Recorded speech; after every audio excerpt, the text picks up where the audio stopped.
ہم نا گناہگاروں پر بھی فتویٰ دینے میں جلدی کرتے ہیں اور نیکی پر بشارت دینے میں بھی جلدی کرتے ہیں، حالانکہ یہ ہماری ذمہ داری نہیں۔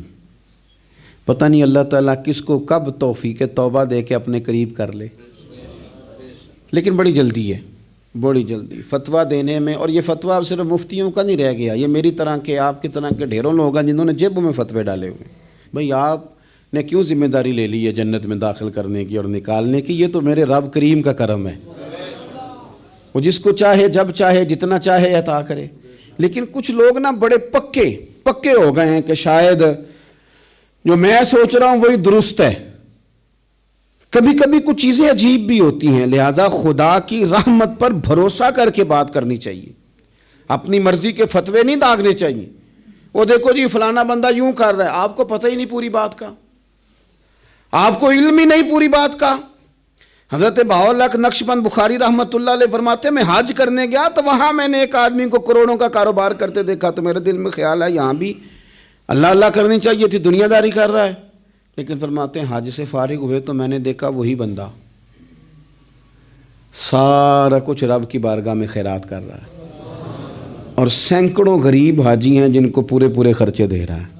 تو میں نے وہیں اپنی سوچ سے توبہ کی کہ میں کہاں تھا۔ بڑی جلدی کھڑے نہ ہو جائیں۔ حضرت حسن بصری رحمۃ اللہ تعالیٰ علیہ ارشاد فرماتے ہیں کہ میں دریا کے کنارے گیا تو وہاں میں نے ایک شخص کو دیکھا، وہ اپنی ایک خاتون کی گود میں سر رکھ کے بیٹھا اور قریب ایک بوتل بھی پڑی ہے۔ میرے دل میں معاذ اللہ خیال آیا کہ دیکھو کس انداز میں ایک عورت کے ساتھ یہ ہے، اور پاس بوتل بھی پڑی ہے، جانے شراب ہے۔ کہتے میں سوچ ہی رہا تھا کہ اچانک ایک کشتی آ رہی تھی دریا میں، وہ ہجکو لے کھائے، کشتی میں 4-5 لوگ تھے، وہ دریا میں ڈوبنے لگے۔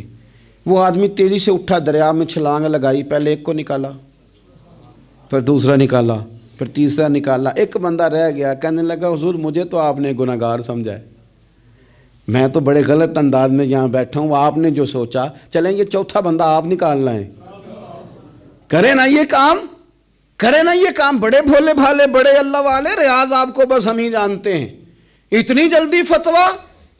حضرت حسن بصری فرماتے ہیں میں پشیمان ہوا، میں نے کہا مجھے تیرنا نہیں آتا، تو دیر نہ کر چوتھا ڈوب نہ جائے۔ کرتے اس نے چھلانگ لگائی، چوتھا بھی نکال لایا، اور کہنے لگا حضرت آپ نے جلدی کی سوچنے میں، یہ بی بی میری ماں ہے اور یہ سرکے کی بوتل ہے۔ ہم ماں بیٹے کا یہ مشغلہ ہے کہ یہ وہ جگہ ہے جہاں آ کے لوگ مسافر اترتے ہیں، اور یہاں سے کسی کا گھر 100 میل ہے، کسی کا 200 میل ہے۔ ہم صبح سرکہ کھجوریں روٹیاں لے کے یہاں آتے ہیں، مسافروں کی نوکری کرتے ہیں، کوئی پریشان ہو تو مدد کرتے ہیں۔ حضرت خواجہ حسن بصری فرماتے ہیں میں نے معافی مانگی، ان سے بھی مانگی، رب سے بھی مانگی۔ انہوں نے مانگ لی نا بزرگ تھے، پر ہم کو نہیں تیار مانگنے کو۔ ہم ہر وقت بدگمانیاں، وہ فلانے جرم کرتا تھا، میں اسے اب کیسے نیک مان لوں؟ بھئی اب وہ نمازی ہے، خدا کے گھر آتا جاتا ہے، اب اللہ کی بارگاہ میں حاضر ہوتا ہے، جب رب نے معاف کر دیا تو بھی سوچ بدل جا۔ سنیں حضور کیا فرماتے ہیں۔ نبی پاک صاحب الاخلاق صلی اللہ تعالی علیہ وسلم فرماتے ہیں، مسند امام احمد بن حنبل دیکھیے، فرمایا رب اس وقت بڑا ہی مسکرائے گا جب قاتل بھی جنت میں جائے گا، مقتول بھی جنت میں جائے گا۔ یا رسول اللہ مقتول تو گیا، یہ قاتل کیسے چلا گیا؟ حضور فرماتے ہیں جائے گا، اور رب مسکرائے گا جو اس کی شان کے لائق ہے۔ یا رسول اللہ کس طرح؟ تو نبی پاک صلی اللہ علیہ وسلم فرمانے لگے اس نے ایک مومن کو قتل کیا تھا، وہ شہید ہو کے جنت میں چلا گیا، اب اللہ نے بعد میں اسے توبہ کی توفیق دے دی۔ پہلے اس نے کلمہ پڑھا، پھر یہ میدان میں اترا، کافروں سے لڑا، یہ شہید ہوا، رب نے اسے بھی جنت دے دی۔ قاتل بھی جنت میں، مقتول بھی جنت میں، اور بات اتنی انوکھی ہے کہ رب دیکھ کے مسکرا رہا ہے جو اس کی شان کے لائق ہے۔ ہم جلدی میں ہیں، ہم انتظار نہیں کر رہے کہ شاید توبہ کر جائے، ہم انتظار نہیں کر رہے۔ لیکن میرے عزیز اتنی جلدی نہ کریں، سوچوں کا صاف ہونا، ذہنوں کا پاک ہونا، اور لوگوں کے بارے میں گمان کا اچھا ہونا۔